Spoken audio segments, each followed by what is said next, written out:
चलो एक बार फिर से अजनबी बन जाए हम दोनों। चलो एक बार फिर से अजनबी बन जाए हम दोनों। न मैं तुमसे कोई उम्मीद रखूं दिल नवाजी की, न तुम मेरी तरफ देखो गलत अंदाज नजरों से। न मेरे दिल की धड़कन लड़खड़ाए मेरी बातों से, न जाहिर हो तुम्हारी कश्मकश का राज नजरों से।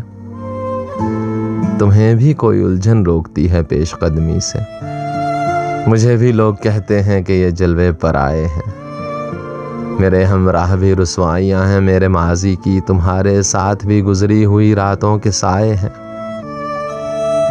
तारुफ रोग हो जाए तो उसका भूलना बेहतर, ताल्लुक बोझ बन जाए तो उसका तोड़ना अच्छा। वो अफसाना जिसे अंजाम तक लाना न हो मुमकिन, उसे खूबसूरत मोड़ देकर छोड़ना अच्छा।